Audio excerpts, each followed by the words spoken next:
l'intérieur de mon vault. Donc je vais juste me loguer à l'intérieur du pod.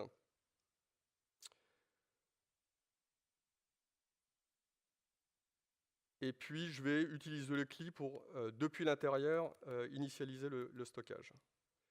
Donc là, on se log à l'intérieur du pod. En tout cas, on fait un SSH à l'intérieur du pod. Alors, comme je suis pas en SSL, par défaut, en fait, au niveau du CLI, l'adresse du vault, c'est du HTTPS, donc je suis obligé de l'overrider pour dire que je vais passer en HTTP. Je peux utiliser le CLI là, pour regarder en fait l'état du vault. On voit qu'on n'est pas initialisé et puis qu'on est sealed, c'est normal. De toute façon, comme on n'est pas initialisé, on ne va pas faire grand-chose. Alors, donc là, j'ai une commande pour initialiser le vault. Il y a des défauts qui ne sont pas ceux que je vais utiliser. Donc, il y a une notion de key share, de key threshold. Le key shares, c'est le nombre de clés que vous voulez générer lors d'une initialisation. Par défaut, en fait, c'est 5. Et le key threshold, c'est le nombre de clés que vous voulez demander à vos utilisateurs pour réussir à unsealer une instance particulière. C'est-à-dire que, et donc le défaut, c'est 3. Donc typiquement, en fait, la façon de le comprendre, c'est qu'à l'initialisation, vous allez générer 5 clés, et pour faire un unseal sur le vault, vous allez demander 3 clés. Alors pourquoi 3 clés? Parce que, comme c'est un système en fait, qui est protégé, vous n'avez pas envie que quelqu'un parte avec votre disque en fait, sous le bras, et que ce soit, en fait, vous ne voulez pas que ce soit facile en fait, à ouvrir. Donc l'idée, c'est de donner chacune de ces 3 clés à 3 personnes de confiance ou 3 groupes de confiance qui devront chacun participer et collaborer en fait, pour ouvrir le vault. Donc c'est un petit peu, si vous voulez, l'image des coffres-forts où vous avez 2 personnes qui sont avec chacun une clé différente. C'est exactement la même notion et ça s'appuie sur un algorithme mathématique qui s'appelle Shamir.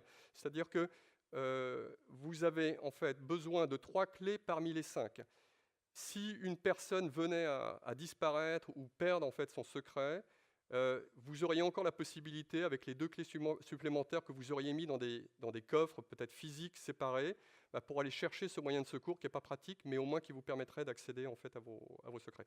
Et donc l'idée, c'est qu'une fois que ces 3 personnes se sont mises ensemble et ont rentré leurs clés de manière successive, ça va constituer une master key à l'intérieur du vault, mais uniquement à l'intérieur du vault, et qui va permettre au vault en fait, de décrypter les secrets en fait, qui sont stockés de manière cryptée à l'intérieur du stockage. Donc là, pour des questions de facilité, à chaque fois pour tous les exercices, je vais me contenter en fait, d'une clé pour unsealer le vault et pour évidemment finalement, oui, enfin une clé générée et une clé simplement pour faire un unseal. Donc ça, c'est la clé qui a été générée. Et ça, c'est mon root token. Donc, la clé ne sert en fait qu'à faire les opérations d'unseal. Donc là, c'est ce que je vais faire.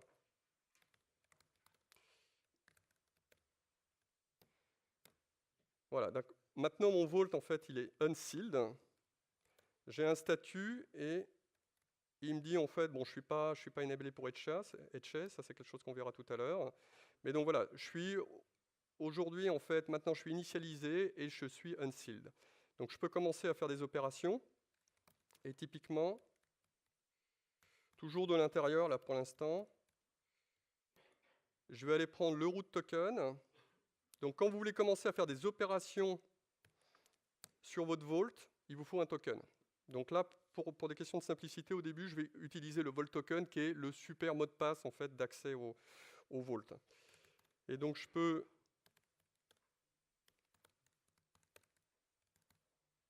écrire un secret. Donc, dans la zone, c'est une zone hiérarchique, donc secret/foo. Et puis, après, c'est du clé-valeur. Voilà. Donc là, j'ai écrit un secret et je peux le lire. Voilà. Donc, ça, c'est mon premier vault. Ça nous amène jusqu'à un certain point. Mais donc la question, donc qu'est-ce qu'on a vu en fait dans ce petit exercice qui était finalement assez naïf. Alors il y a quelque chose en fait qu'on n'a pas vu, qu'on peut regarder en l'occurrence, hein, c'est les PV. Donc vous avez vu le PVC qui avait été créé, que je peux regarder comme ça. Donc ça c'est le PVC avec ce nom-là, c'est celui qui a été monté après à l'intérieur du pod, et il est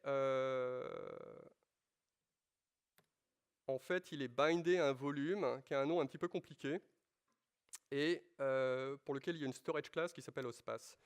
Et donc en fait, ce qui s'est passé ici, c'est que j'avais pas de volume. Par contre, j'ai fait un claim sur un persistant de volume. Et donc automatiquement, j'ai une storage class par défaut avec un dynamic provisionner qui a pris cette claim et donc du coup m'a alloué dynamiquement un persistant de volume et me l'a mis à disposition pour servir finalement ce PVC.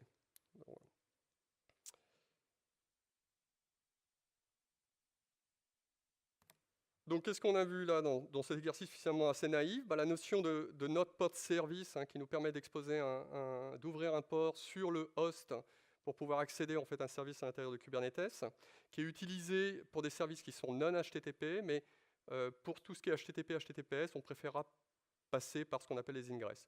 On a vu la notion de config map avec la définition entre l'impératif et puis le déclaratif, sachant que l'impératif c'est quelque chose avec lequel on peut commencer, mais dès qu'on va vers la production et puis qu'on est dans un système en fait GitOps, on va vouloir versionner en fait des descripteurs de déploiement. Donc le déploiement tout simple qui nous permet de faire tourner un Vault, et puis donc tous les éléments de stockage, donc le PVC qui s'appuie en fait sur un PE créé dynamiquement en fait dans le contexte d'une storage class par défaut. Alors, sur quoi on peut travailler pour améliorer la solution? La partie haute disponibilité, la partie ingress pour remplacer le node port, la notion de liveness et de readiness qui est importante en fait justement avec ce statut sealed, unsealed, et puis on finira par tout ce qui est authentification, et puis tout simplement comment moi avec mon application je commence à récupérer des secrets, parce qu'au final les secrets qui restent à l'intérieur du Vault, ça ne va pas nous servir à grand chose. Donc au niveau du stockage, en fait, si vous allez sur la documentation Vault, il y a beaucoup d'options, il y en a 19, j'en ai compté, des Azure, des Cassandra, etc. Donc un certain nombre de systèmes de stockage. Mais par contre, Vault a besoin de primitives de locking qui ne sont disponibles que sur certains stockages. Et donc, en l'occurrence, il n'y a que 8 options qui sont aujourd'hui référencées par Vault et qui fournissent en fait ces primitives-là. Donc on retrouve Consul, on retrouve donc DashiCorp qu'on va voir là, et puis on retrouve aussi d'autres options comme TCD de CoreOS et un certain nombre de produits en fait qui sont sur le cloud public aussi. Alors donc pour là donc j'ai on va dire le premier exercice, j'étais sur une approche vraiment descripteur de déploiement, apply Kubernetes classique. Là pour changer un peu, ça va nous permettre en fait d'introduire un autre outil qui est Helm, qui est dénommé le Kubernetes Package Manager et qui permet de bundler dans une unité cohérente un ensemble en fait de templates instanciables et qui permet de créer facilement des ressources Kubernetes et puis qui s'occupe aussi du cycle de vie. Donc on a une notion de release versionnée. Et donc on va pouvoir déployer notre produit avec Helm et puis soit le rollbacker, soit déployer en fait les versions suivantes. Alors là, pour compliquer un tout petit peu le diagramme, on prend une situation hypothétique de 4 worker nodes. Alors pourquoi 4? Parce qu'on va travailler en mode haute disponibilité. En l'occurrence, quand je vais repasser sur l'exercice, on va revenir sur un worker node, mais là c'est plus en fait conceptuellement ce qu'on essaye d'atteindre. On ne change pas le haut, c'est-à-dire qu'on reste pour l'instant sur un service de type node port. Le deployment ne va pas changer beaucoup. Sur la configuration, il va changer un petit peu, puisqu'il y aura la partie headcheck qu'on va introduire au niveau du Vault. Et surtout, en fait, ce qui va changer, ce qu'on rajoute comme élément, c'est un stockage consul. Alors, l'autre intérêt d'utiliser Helm est de se baser sur donc, on va dire les charts. Alors l'unité de livraison en fait dans Helm, ça s'appelle un chart. Et donc il y a des charts qui sont officiels, et en l'occurrence il y en a un qui est fait par HashiCorp pour Consul. L'intérêt d'utiliser Helm dans ce contexte-là, c'est que finalement on va récupérer les bonnes pratiques selon HashiCorp du déploiement de leur solution. Et ça permet d'apprendre en fait d'autres objets ou de comprendre un peu la philosophie du produit. Donc en l'occurrence, ils ont fait le choix de déployer, il y a deux composants dans la solution Consul. Il y a le Consul serveur et le Consul agent. dans leur philosophie, donc le consult server, ça va être quelque chose qui va former un cluster et qui va être hautement disponible. Et un peu comme tous ces produits-là, il y a un algorithme de consensus, il va y avoir un leader et il va y avoir en fait des réplicas. Et puis donc l'autre particularité du produit, c'est que il y a, si vous voulez, un agent au sens Unix systemd ou un Windows service qui va être déployé sur chacun des nœuds. Et la philosophie en fait de Consul, c'est de dire que chacun des composants qui ont besoin d'accéder à Consul vont accéder à un agent local qui va en fait participer au cluster, non pas pour stocker de la donnée, mais pour router en fait les requêtes vers les serveurs. Et donc, dans la solution, on a à un moment donné du stockage persistant qui va être fait comme dans la première solution avec un PVC. L'autre particularité des stateful sets, c'est que contrairement au deployment, en fait, ils sont nommés. Donc, quand on demande un réplica de 3, on aura exactement un serveur qui s'appellera consult server 0, l'autre qui s'appellera 1 et l'autre qui s'appelle 2. Pour un daemon set, en fait, c'est pas le cas. Et pour les deployments non plus. Donc, on va essayer de déployer ça. Donc, alors, en l'occurrence, j'ai ramené le chart localement et je vais l'exécuter depuis ici. Juste pour vous montrer à quoi ça ressemble un chart. Donc, ça va être un set de templates au format GoTemplate. Et donc, avec un certain nombre d'expressions de templating qui vont venir enrichir et variabiliser un descripteur de déploiement Kubernetes. Donc là, on voit en fait, c'est l'objet stateful set. Et puis, on a, donc j'ai highlighté un cas en particulier qui est le réplica, dans lequel on va vouloir mettre en fait le nombre de réplicas.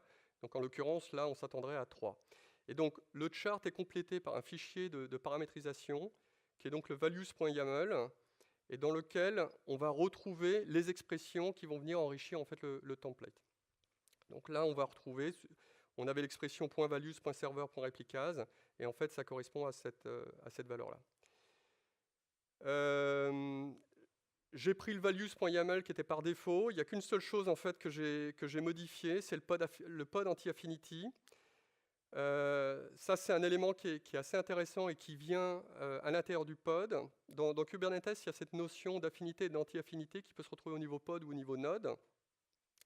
Et donc, qui va permettre de définir des règles sur qu'est-ce qu'a le droit de tourner où. Et en l'occurrence, en fait, ce qu'ils ont défini ici, la règle qui est définie ici, elle dit au stateful set que les pods ne peuvent pas tourner, donc les pods de consul du stateful set ne peuvent pas tourner sur le même node. Pourquoi ? Parce que si vous vous retrouvez dans cette situation-là et que votre node crash, globalement, c'est tous vos consuls qui disparaissent. Donc là, ils ont une règle intéressante qui est de dire on veut ne pas avoir deux consuls qui tournent sur le même node. Comme dans ma situation, je suis avec un seul node, j'étais obligé de désactiver cette information-là. Dernière remarque, Helm, en fait, il est autant aimé que détesté.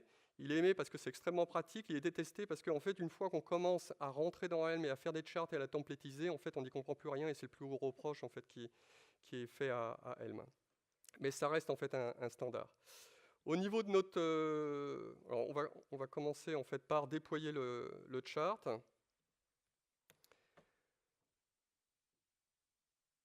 Et donc là, il vient de me dire qu'il a fait un certain nombre d'opérations. Donc il a créé des config maps, il a créé des services, il a créé un daemon set, il a créé un stateful set, et du coup, en fait, il y a des pods qui sont en train d'être créés. Donc on peut regarder en fait à quoi ça ressemble. Donc voilà, donc on a 4 pods qui sont running plus mon ancien Vault. Et donc là, c'est en train de s'initialiser. Alors ce pod-là, ça correspond au daemon set, le premier, et puis les 3 autres, en fait, correspondent au stateful set. Voilà, donc ils sont tous ready maintenant. Je vais pouvoir me loguer donc à l'intérieur d'un des serveurs, et puis là, un peu de la même manière, utiliser le CLI pour regarder l'état du cluster. Et je vois en fait que le cluster est formé de 3 nœuds de type serveur, et puis un nœud qui en l'occurrence tourne sur quelque chose qui s'appelle Docker for Desktop, qui est le node unique que j'ai dans mon infrastructure. Donc voilà, donc là on a une situation qui est clean. Comme je suis sur un nouveau stockage, je vais être obligé d'aller le réinitialiser, comme j'ai fait tout à l'heure. Donc, je vais faire... alors, je vais mettre à jour mon déploiement de Vault pour pouvoir profiter du nouveau stockage.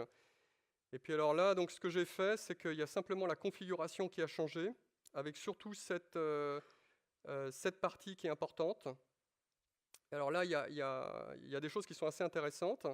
Donc, premièrement, je suis sur un stockage de type consul et non plus file system. Et je donne l'adresse. Et l'adresse, en fait, finalement, comme j'ai respecté la philosophie du produit, il faut que j'aille chercher l'agent local au node sur lequel je tourne. Et ça, c'est une information qui est dynamique, évidemment, puisque si votre Vault, en fait, meurt et redémarre sur un autre node, ça va changer. Donc, en fait, c'est dépendant. Il faut que le Vault, en fait, sache le node sur lequel il tourne. Et ça, c'est quelque chose qu'on peut faire en injectant depuis, en fait, la spec du pod qui tourne. Il y a un élément dans l'YAML qui s'appelle nodeName qu'on peut injecter dans une variable d'environnement qu'on peut réutiliser plus tard. Voilà. Et on peut faire la même chose, on a fait un peu la même manip en fait pour l'IP du pod comme elle est connue à l'intérieur du cluster Kubernetes. Alors, donc on va regarder, donc j'ai mon Vault en fait qui est ici, je vais pouvoir aller à l'intérieur. J'ai un raccourci. Voilà, si je refais un... Alors, il faut que je refasse le même type d'opération. Hein. Donc, là, je vais aller plus vite.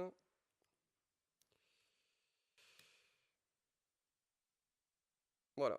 Et alors, là, ce que je vais faire, parce que j'aurai plusieurs fois à le faire, je vais juste le sauvegarder. Donc, ça, c'est ma clé. Et puis ça, c'est mon root token. Voilà, c'est quelque chose que je vais pouvoir réutiliser en fait plusieurs fois. Même si parfois c'est redondant. Donc là, maintenant, je vais pouvoir faire un unseal sur ce Vault. Voilà. Alors, vous voyez, en fait, plusieurs choses qui ont changé.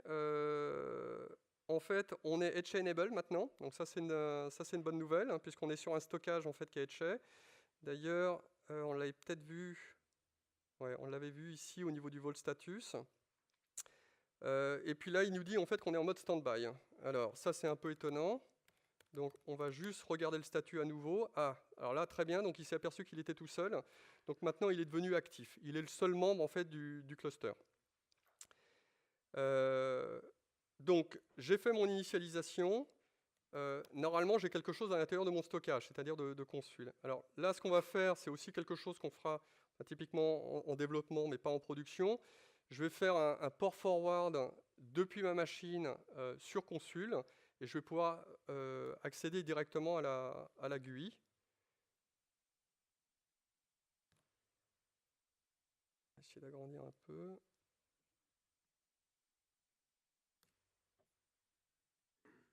Alors, c'était pas ça. Ça, c'est mieux. Voilà, donc j'ai bien un stockage qui a été créé. Alors en fait, en l'occurrence, ce n'est pas cette partie-là. Il y a plusieurs parties dans Consul.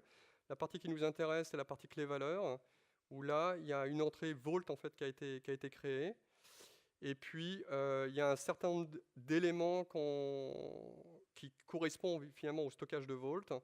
On ne va pas aller voir dans le détail, mais donc, au moment où je commencerai à écrire des clés, en fait, tout sera stocké ici de manière cryptée. Alors, donc ce qu'on peut faire maintenant, c'est que de la même manière, tout à l'heure, on va écrire un secret, et puis on va le lire dans la foulée. Alors,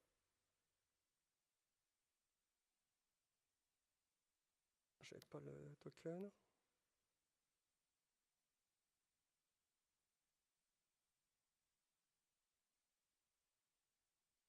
Ah, je suis pas dedans.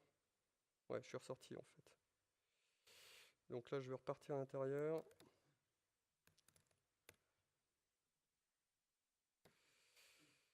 Tac. on va... Voilà, donc le secret a bien été écrit et j'arrive à le lire, donc ça c'est bon.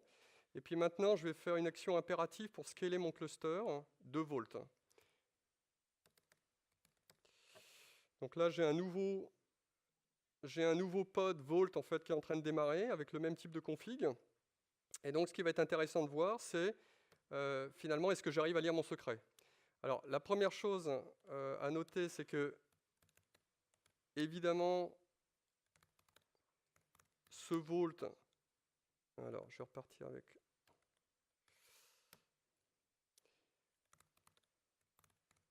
Ce Vault, en fait, il est sealed par défaut. Donc, on voit qu'il est initialisé, donc il partage le stockage. Ça, c'est une bonne nouvelle. Par contre, il est sealed. Donc, on va faire un unseal dessus. Et puis, normalement, on doit être capable de lire notre secret si on partage bien le stockage. Et voilà, on arrive bien à lire le secret. Donc, l'autre chose qu'on peut voir, c'est que... Donc, on participe à un cluster, il y a un master, et nous, on est en stand-by. En fait, dans Vault, dans la version communautaire, si vous interrogez un Vault qui est en stand-by, il va rerouter les requêtes vers le master et restituer la réponse. Si vous prenez la version entreprise, à ce moment-là, même les actions en write seront uniquement faites par le master. Par contre, les actions en read peuvent être également faites depuis le nœud en stand-by. Donc voilà, donc on a fait cette partie-là. Donc maintenant, on a une solution qui est un petit peu plus sérieuse. On a un cluster de Vault, on a un cluster de Consul. Par contre, il y a encore des éléments qu'on peut améliorer. Donc qu'est-ce qu'on a vu là? On a vu pas mal de choses encore sur cette partie. La notion de stateful set, avec des éléments, des pods en fait, nommés, qui ont un stockage qui leur est propre et qui n'est pas détruit par défaut quand le stateful set est supprimé. La notion de daemon set, qui correspond typiquement à un service à l'intérieur d'un node. Helm, et puis aussi, alors on ne l'a pas vu, mais je suis passé à travers sur le déploiement de Consul. Le Helm chart est configuré pour donner à chaque consul la liste de tous les consuls auxquels il faut qu'ils se connectent pour former un cluster. Il se trouve que Consul et Vault, c'est des produits qui ont été créés avant que Kubernetes existe, mais en l'occurrence, il y a quelques points d'intégration, et en particulier, il y a une fonction qui s'appelle le Cloud Auto-Joining, qui permet à un consul d'aller interroger une API, donc typiquement celle de Kubernetes, avec des labels, pour finalement récupérer dynamiquement la liste des nœuds selon certains critères. Donc ça permet en fait de faire du discovery de services. Voilà, donc cette partie, je vais passer assez rapidement. On a vu tout à l'heure un service de type NodePort pour exposer le service à l'extérieur.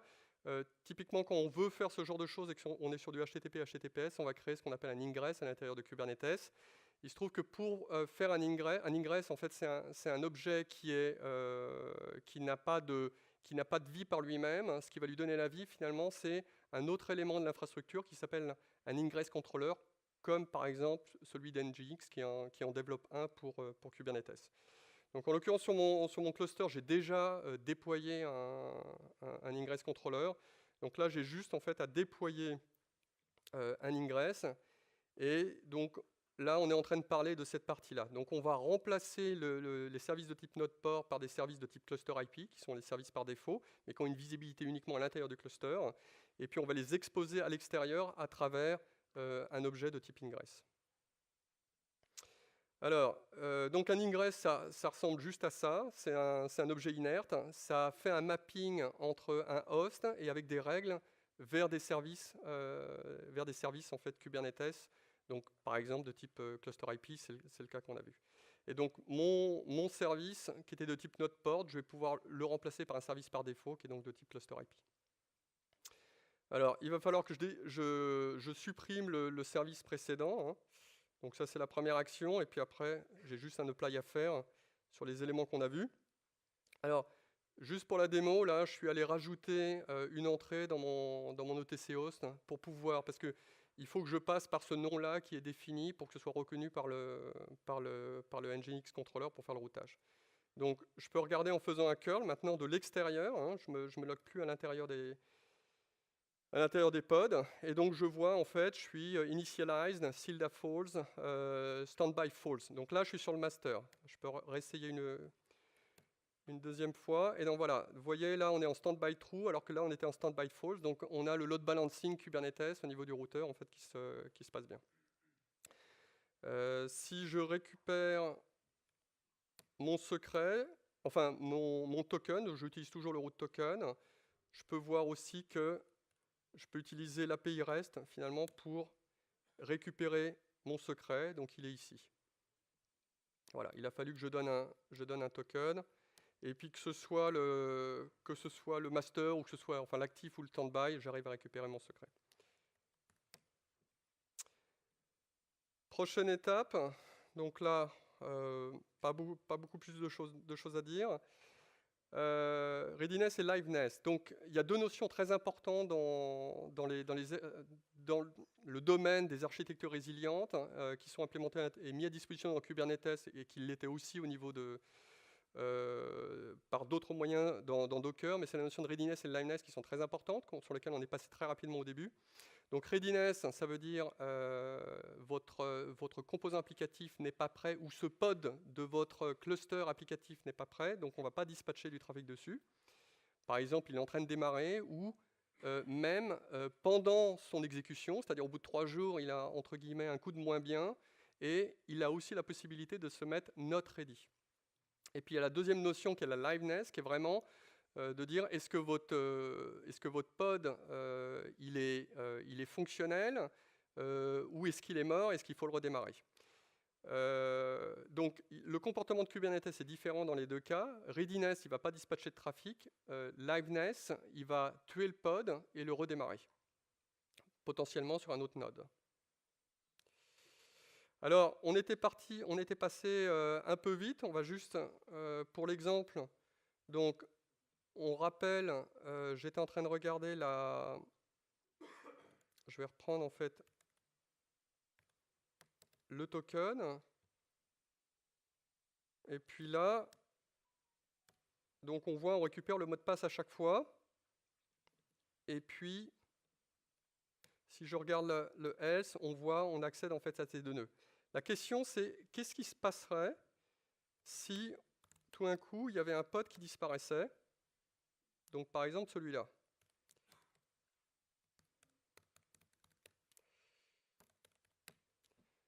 Alors, première chose, il va redémarrer automatiquement par Kubernetes. Donc on voit celui-là est terminating et il y en a un autre qui est container creating.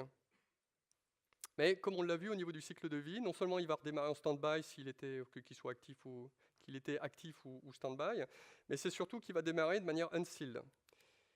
Si je regarde en fait mes nœuds, bah, c'est parfait, en fait ils sont démarrés tous les deux. Donc je peux commencer à utiliser le service, c'est-à-dire faire de la restitution de secrets. Malheureusement, si j'arrive à faire le copier, et ben là j'ai pas de bol. Déjà sur le premier appel, en fait, je tombe sur un vault qui est sealed. Je recommence, ah ça marche. Je recommence, ah ça marche pas. Bon, voilà. Donc là on a un problème opérationnel où il y a quelqu'un qui doit venir faire une action, et puis tant qu'il n'a pas fait cette action-là, globalement on a le pod, il est vivant, il répond, mais il est juste en fait dans un état fonctionnel qui lui permet pas de rendre le service.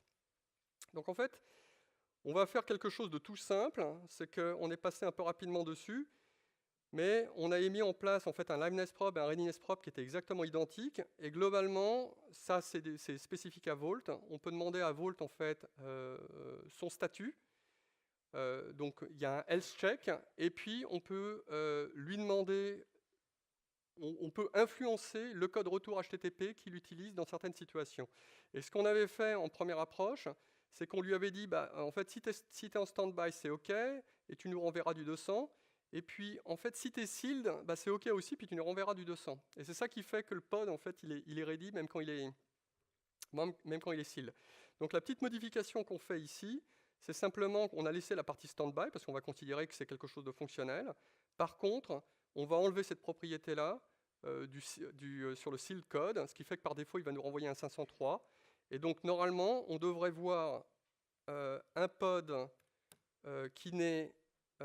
pour lequel il n'y a pas eu l'unseal, qui ne sera pas ready. Et à partir du moment où il n'est pas ready, et donc le trafic ne va pas être dispatché, et donc on devra avoir un comportement fonctionnellement correct. Donc on va juste regarder donc les deux pods maintenant, vous voyez, en fait il n'y en a aucun qui est ready, donc ça c'est une bonne nouvelle, c'est que mon test il marche. Et puis ce que je vais faire, c'est que je vais aller faire un unseal sur un des pods, mais pas les deux.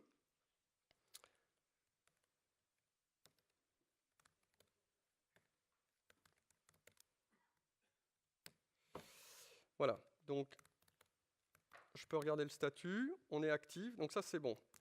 Je regarde, alors ce qui est intéressant, c'est que déjà, on peut voir ici qu'on a un pod qui est devenu ready, c'est celui sur lequel j'ai fait l'unseal, et l'autre qui ne l'est pas. Et donc, si je regarde la récupération des secrets, donc là, coup de bol ou pas, on va voir, donc j'ai bien mon mot de passe qui est restitué. Je recommence et contrairement à tout à l'heure, en fait, j'ai toujours le mot de passe qui est constitué. Donc on a bien en fait l'utilisation de la readiness pour mettre de côté et ne pas dispatcher du trafic vers un pod qui n'est pas prêt fonctionnellement. Voilà, donc les deux notions très importantes. La readiness, en fait, le pod n'est pas prêt à accepter du trafic, donc le routeur ne va pas dispatcher, les appels. La deuxième notion, c'est le liveness, c'est en fait le pod ne répond pas, à ce moment-là, on va le tuer et essayer de le redémarrer à côté. Alors, dernière partie, maintenant, comment je fetch les secrets puisque évidemment, on ne va pas demander aux applicatifs d'aller à l'intérieur du pod et puis faire du volt-cli.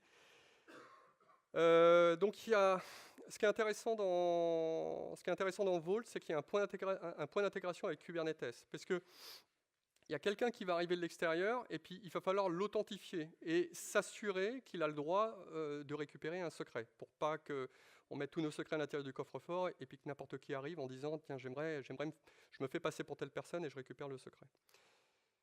Donc il y a un élément qui s'appelle la délégation d'authentification, et qui va ressembler à ça. Donc, premier élément à l'intérieur de Kubernetes, c'est que automatiquement, on regarde, donc sur cette partie-là, là j'ai rajouté un worker none pour que ce soit plus clair, mais donc on a une application qui s'appelle VoltDemo, et dans chacun des pods, Kubernetes automatiquement va monter sous un chemin qui va run secrets Kubernetes IO service account, plusieurs éléments. Un premier élément qui est un token JWT qui va permettre d'authentifier auprès de Kubernetes l'identité du service account ou en tout cas du user qui tourne le pod. Donc, voilà. Donc on a déjà un élément d'authentification que le pod peut présenter. Et puis le deuxième élément, c'est on a les Trusted Certificates qui sont à l'intérieur de Kubernetes. Et en particulier, ces Trusted Certificates vont nous permettre d'interroger l'API serveur de Kubernetes. En l'occurrence, c'est sur le déploiement que ça va nous intéresser. Et donc, l'idée du workflow ici, il y a deux actions quand on veut restituer des secrets pour un applicatif. La première, c'est que l'applicatif doit faire un login sur le Vault. Et donc, pour faire un login sur le Vault, il va passer deux choses. Il va passer le token JWT qui est monté automatiquement à l'intérieur de son pod. Et la deuxième notion, il va dire en fait ce qu'il veut. Et ce qu'il veut en Vault, en fait, ça s'appelle un rôle. On va voir ça dans un instant. Donc, la requête de locking va atterrir à l'intérieur du Vault, et le Vault va avoir besoin de prendre ce JWT et puis de s'assurer, en fait, ou en tout cas de déterminer quelle est la zone du Vault auquel ce service account a accès. Et donc pour ce faire, il va aller parler à l'API serveur de Kubernetes, donc sur une API qui s'appelle la Token Review API, sur lequel il va lui dire est-ce que ce token est valide. Et à ce moment-là, l'API serveur dira oui, tout est bon. Et en fonction de ces informations-là, et sur les autres éléments de configuration qu'on aura mis à l'intérieur du Vault, du coup, il autorisera l'accès au Vault sous la forme en fait, d'un token qui va renvoyer à l'applicatif, mais un token avec une visibilité limitée, contrairement au root token qu'on a vu en fait au début. Et avec donc ce token à visibilité limitée et durée limitée dans le temps, l'applicatif va pouvoir repartir vers le vault en disant bah, maintenant j'aimerais mes secrets. Voilà, c'est le workflow. Alors, ça paraît un petit peu compliqué comme ça. En fait, on va le voir dans un instant. On va faire la première partie, c'est la configuration. Mais finalement, à la fin, ça reste relativement gérable, vous allez voir. Donc la première chose, c'est de donner en fait un rôle. Donc c'est le host delegator au niveau du user qui tourne notre vault actuellement pour lui permettre d'aller accéder à la Token Review API. Alors la deuxième chose, c'est des actions que je vais faire depuis l'intérieur d'un des vaults. Donc la première chose à faire, c'est qu'il faut qu'on enable la... Alors, on va juste mettre les propriétés classiques. Donc la première chose à faire, c'est on va écrire dans la configuration de Vault qu'on veut enabler ou activer la configuration Kubernetes. Et la deuxième, c'est il faut qu'on lui dise comment appeler l'API serveur. Donc ça, c'est le répertoire dont je vous ai parlé tout à l'heure. Hein, le Vault, comme l'application Vault Demo, on leur monte les différents éléments, donc le ca.crt, hein, qui sont les Trusted Certificates, et puis le token qui nous intéresse. Donc le token, en l'occurrence, ça ressemble à ça.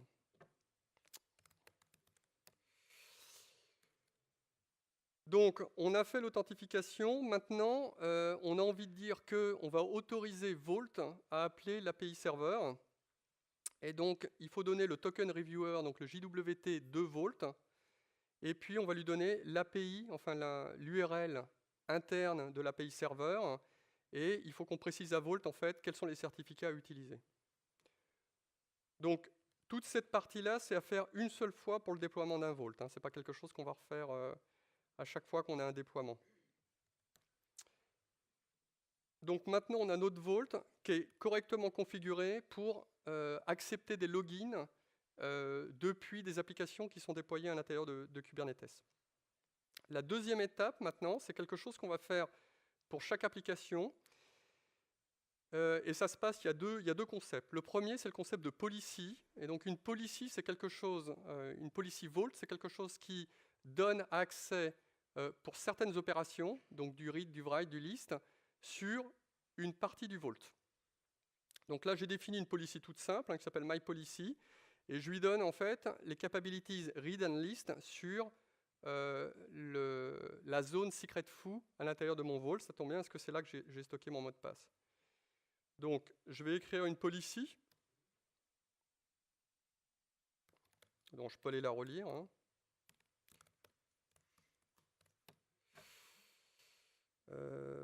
Non, il y a un chemin en fait.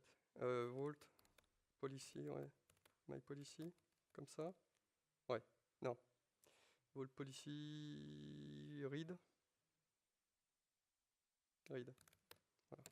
Bon, c'est ni plus ni moins hein, ce que j'ai listé. D'ailleurs, c'était écrit là. Donc là, c'est pas pour rien que c'est appelé la cheat sheet. Voilà, donc j'ai créé une policy. La deuxième partie, elle est très importante. C'est ce qui fait le lien entre une ou plusieurs policies et puis un ou plusieurs service accounts. Et donc là, on a plusieurs éléments. Donc ici, on liste toutes les policies. Donc on pourrait en avoir plusieurs. Hein. On pourrait avoir aussi des policies transversales qui est, par exemple, l'accès, le mot de passe LDAP, parce que tout le monde a besoin d'accéder à LDAP et ce n'est pas vraiment un secret qui est propre à un applicatif. Donc on pourrait vouloir donner à un applicatif l'accès à un ensemble de policies. Et puis après, qui a le droit d'exercer en fait ces policies? Ça va être défini par ces éléments-là. Et donc là, on peut avoir un peu de flexibilité. Par exemple, dans ce cas-là, je vais dire que je donne accès à tous les services accounts des applicatifs qui tournent à l'intérieur du namespace default.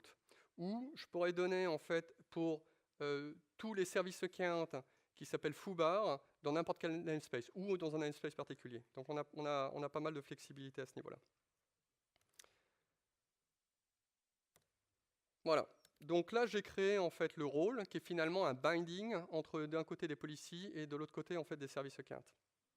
Donc j'ai fini mon travail en fait pour mon applicatif. Maintenant, je suis prêt à déployer un applicatif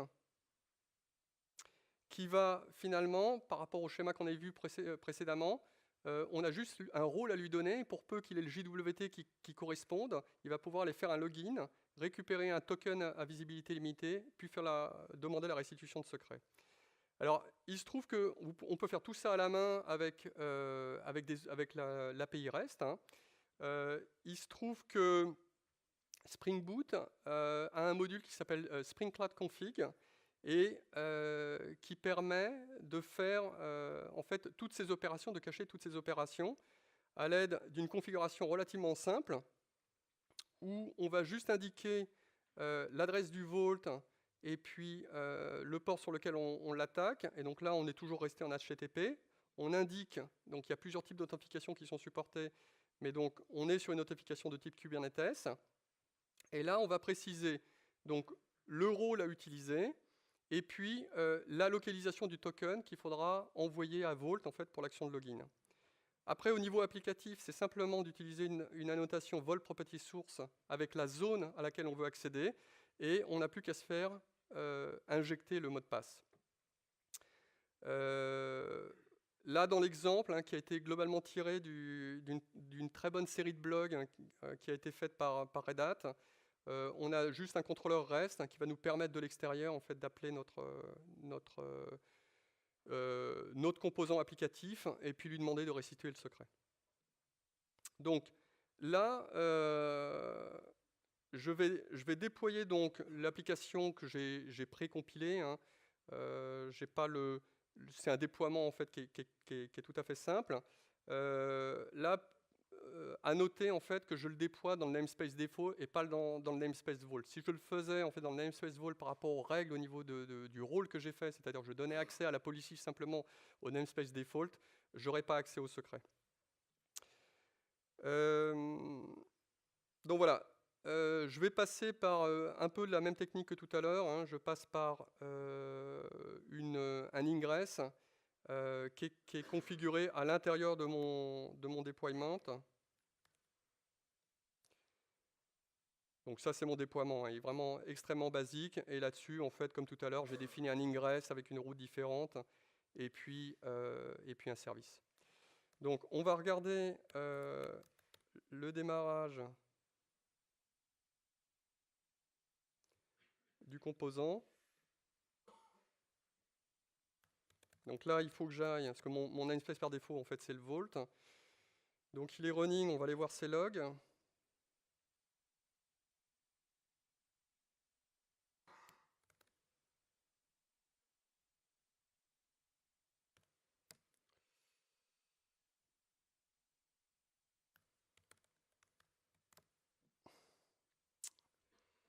Voilà. Alors, donc le jeu, c'est que normalement, on doit avoir une log hein, qui est ici. Voilà, ah, c'est fantastique, là. Donc, marché du premier coup. Donc ça, c'est le bootstrap en fait, de l'application. Et donc, normalement, notre composant maintenant est running. Ou presque. Et voilà. Donc là, on a réussi, en fait, on a un service REST qui permet de restituer le secret.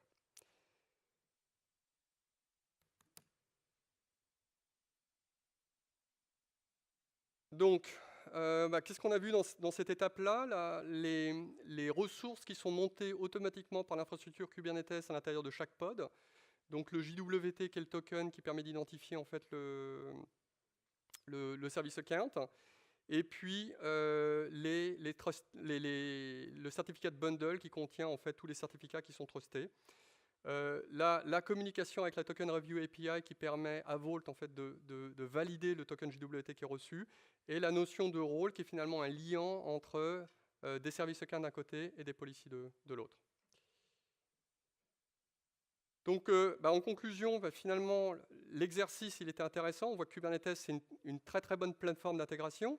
Il se trouve que Vault et Consul, on s'est posé la question au début, c'est un bon fit pour Kubernetes. On peut se poser la question, je ne vais pas rentrer dans le détail, mais un certain nombre de fonctionnalités de Consul en fait dans un monde Kubernetes. Il y a des choses qui tombent un petit peu à l'eau.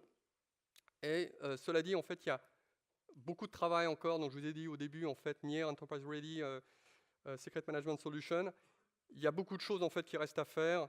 Évidemment, le TLS à mettre en place, l'encryption au niveau inter-cluster consul, les network policy, auto-unseal, etc.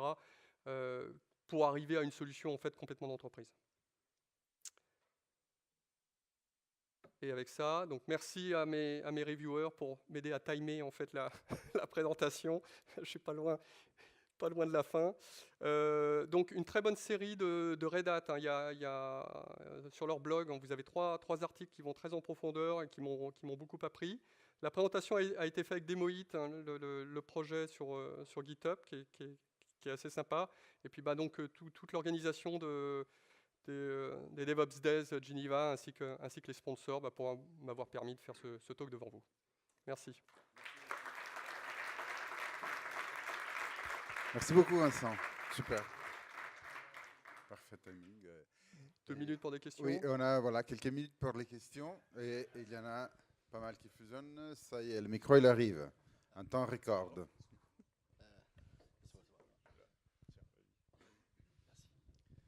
Bonjour et merci pour cette présentation. Rapide question, tout à l'heure vous avez fait une démonstration qui permettait d'avoir une readiness probe qui nous empêchait d'avoir un pod exposé quand il n'était pas encore ready. Est-ce qu'il y aurait moyen d'automatiser le fait de rendre ce pod ready en lui donnant un secret, et est-ce que ce serait une bonne pratique d'un point de vue sécurité? Oui, tout à fait. Alors donc ça faisait partie des still work to do. Là, il y a quelque chose qui s'appelle l'auto-unseal. Donc, j'avais pas vu effectivement. Ouais, non, je vais passer rapidement dessus. Donc, alors l'idée de l'auto-unseal qui est disponible dans la version d'entreprise. Donc il y a un standard qui est, je crois que c'est PKCS 11 et qui permet d'avoir des devices de type HSM dans lequel on va stocker en fait les super clés, c'est-à-dire les clés d'unseal. Donc c'est le vault du vault. Et c'est des dispositifs en général, il y en a qui sont software, mais c'est plutôt des dispositifs hardware dans lesquels on va aller stocker les clés pour permettre en fait de faire un unseal sur les vaults. Et en fait ces périphériques sont surprotégés, c'est-à-dire qu'ils sont protégés même d'un point de vue matériel. Si jamais vous essayez de les ouvrir ou de les forcer, ils ont des puces en fait qui vont se mettre à griller à l'intérieur pour détruire les clés. Et donc l'idée c'est de mettre un périphérique comme ça attaché au vault, enfin en tout cas donner l'accès à ce périphérique depuis les vaults. Et donc simplement les vaults seront capables de se connecter à ce périphérique pour récupérer les clés et finalement faire le travail que là j'ai montré en fait manuellement et de manière assez rébarbative. Donc c'est un peu ce que je disais aussi, là il y a l'aspect monitoring, c'est-à-dire si vous n'êtes pas sur l'auto-unseal, globalement imaginez que vous avez 5 volts, il y en a un qui tombe, il va falloir détecter que celui-là est tombé et remonter et en état unsealed, et puis après que les personnes qui ont les clés se ruent pour aller faire ça. Donc voilà, donc l'alternative en fait c'est ça. Et puis autrement, donc, si vous n'êtes pas sur ce type de périphérique, dans le cloud, il y a un certain nombre d'options. Donc, chez Alibaba, chez Azure, donc, toutes leurs solutions de key management permettent justement, sont compatibles avec Vault. Et Vault, en fait, peut aller chercher les clés à l'intérieur pour faire un auto-unseal. Donc, ce n'est pas une mauvaise pratique en termes de sécurité. Par contre, ce que vous ne voulez surtout pas, c'est le faire vous-même en disant je vais aller mettre les clés d'unseal à l'intérieur d'une base de données Postgres et puis je vais avoir quelque chose qui va tourner, qui va les chercher, puis parce que là vous avez juste tout ruiné, la complexité de la solution que vous avez mis en place. Du coup, je passe sur une autre question. Est-ce que l'implémentation TLS elle est compliquée à faire, ou là vous avez désactivé pour Ouais. Alors en l'occurrence, dans le GitHub, je l'ai dans une étape qui est cachée, avec un quart d'heure de plus, on pourrait la regarder. En fait, c'est comme TLS en général, c'est juste pénible, mais ça se fait très bien. Il faut juste aller générer les certificats et la clé associée, la faire signer par une autorité certifiée, allez les mettre. Donc, il y a plusieurs endroits où il faut le mettre, hein. Il faut le mettre non seulement pour protéger les communications d'un client vers Consul et d'un client vers Vault. Donc, c'est déjà 2 sets de certificats en fait séparés. Et après, vous avez encore une autre notion que je n'ai pas marquée ici, qui est au niveau Consul, c'est l'encryption inter-nœuds. C'est-à-dire vous avez plusieurs nœuds Consul qui dialoguent entre eux. Et donc, il y a une autre notion qui s'appelle, ils ont un protocole propriétaire qui s'appelle le gossip. Et donc, il y a là, pour le coup, c'est une encryption symétrique. Donc, il y a aussi ça à mettre en place. Et puis après, il faut que le Vault détienne la clé publique du Consul pour pouvoir en fait lui parler. Et il faut que les clients du Vault en fait aient la clé publique en fait du Vault pour pouvoir dialoguer. Donc, il y a un peu tout ça à mettre en place, ça se fait. On peut aussi s'appuyer finalement sur les Trusted Certificates de Kubernetes pour mettre à disposition en fait toutes ces clés publiques et de telle manière que quelqu'un qui ait besoin de décrypter quelque chose, en fait, il trouve le certificat directement à l'intérieur du pod, monté dans le chemin que j'ai montré. Du coup, j'ai 2 autres questions. Vous avez dit qu'on pouvait binder les services accounts. Est-ce qu'on pourrait faire ça avec là, on fait ça avec du Vault, mais est-ce qu'on pourrait utiliser les rôles Kubernetes pour binder avec les rôles et que du coup, les services accounts, on fait de l'héritage ou des choses comme ça? Alors, la composition, on va les faire avec les policies, en listant en fait les policies. Ouais, je suis pas sûr qu'on puisse s'en tirer en fait élégamment. Ou alors vous avez un service account qui s'appelle de la même manière et vous dites sur tous mes namespaces, en fait, je vais finalement lui donner à disposition un certain nombre de choses. Mais ouais, si on a une convention de nommage, par exemple, pour les services accounts, dire ils s'appellent tous comme ça dans tous les namespaces. Ouais. Et dès qu'on provisionne un nouveau namespace, il hérite automatiquement de la policies.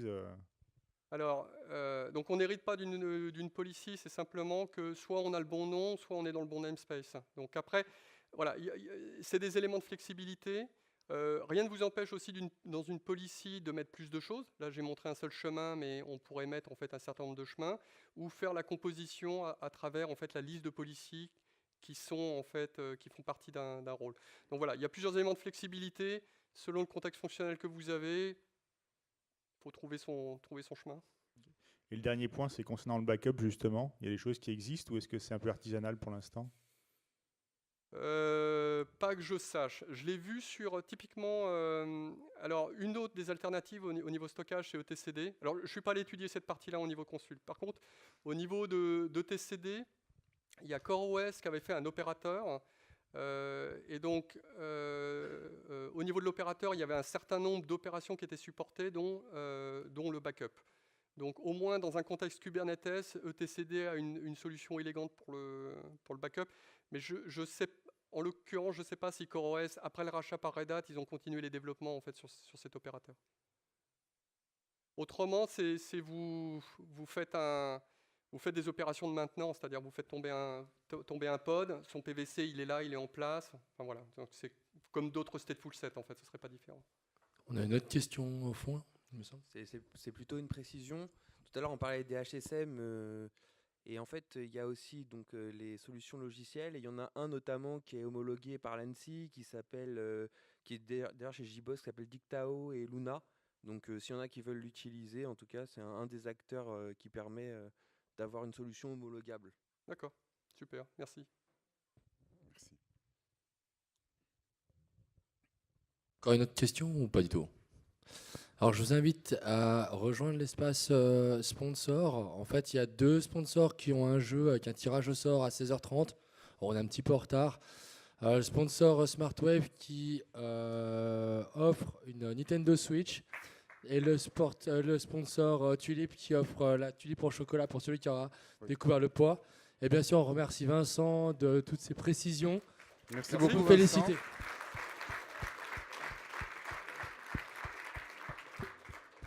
Et voici la boîte de chocolat Super. pour te remercier. Merci, Mathéo. beaucoup. Bravo. Désolé pour les petits couacs au début. Ah non, il n'y a pas de souci. Mais bon. Super. Laissez terminer avant de partir sur les sponsors. T'es un monstre. C'était préparé. Ouais, mais c'était costaud. On se revoit ici à 17h10. 10 past 5, we meet back here.